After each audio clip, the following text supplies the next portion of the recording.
Kasunod ng mga pagbaha, binabantayan ngayon ang posibleng paglobo ng mga kaso ng leptospirosis. Sa San Lazaro Hospital sa Maynila, isang pasyente ang pumanaw dahil sa sakit. Patay rin ang isang taga-Navotas na nakagat ng daga at naligo sa baha. May report si Marisol Abduraman. Magbe-birthday sana bago matapos ang buwan ang 17 anyos na si Justin Espinosa. Pero binawian siya ng buhay dahil sa leptospirosis. Kwento ng kanyang ina, nakagat ng daga si Justin at makalipas ang 2 linggo, naligo pa sa baha. Tapos kinabukasan po yun, nilalagnat na po siya. Nangihina po yung katawan niya, dinala po namin siya sa Navotas Hospital. Sa San Lazaro Hospital sa Maynila, nadagdagan pa ang mga nagkaka-leptospirosis na nasa 26 na ngayong araw. Kabilang niya ng isang delivery rider na ilang araw nang sumuong sa baha dahil sa trabaho. 3 araw na kasi yung lagnat ko. Tapos 4 na araw na din na ako nagtatay. Tapos masakit yung kalamnan ko. Tapos yung ulo ko masakit din. Natakot talaga ako.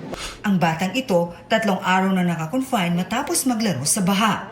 Masakit po yung mga katawan ko po. Pati tiyan ko po sumakit. Nilagnat ka? Opo. Akala ko normal lang po na lagnat.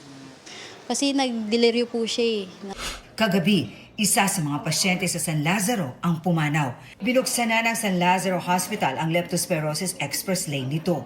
Inaasahan daw nila na madadagdagan pa ang bilang ng mga pasyente sa mga susunod na araw. Kaya inihahanda na nila mga kwarto gaya na lamang ito para sa pagdagsa ng mga pasyente.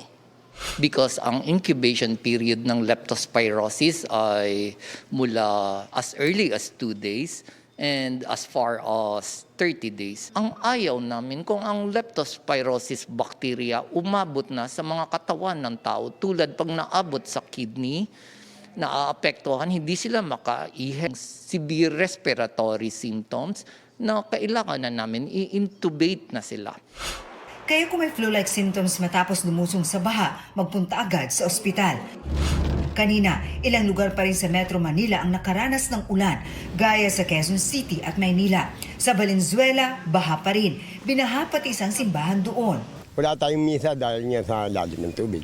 Baha ang loob ng simbahan na abot. Marisol Abduraman, GMA News.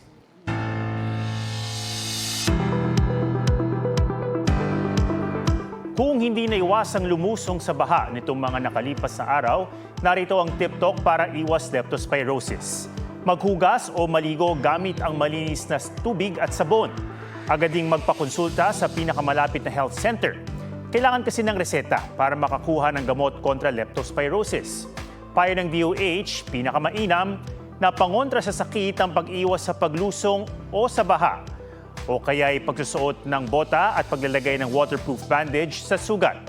Ilan sa sintomas ng leptospirosis ay ang lagnat at panginginig, pananakit ng ulo at binti, gayon din ang pamumula ng mga mata at paninilaw ng balat. Kung hindi maagapan, posibleng masira ng sakit ang bato, utak at atay na maaaring ikamatay.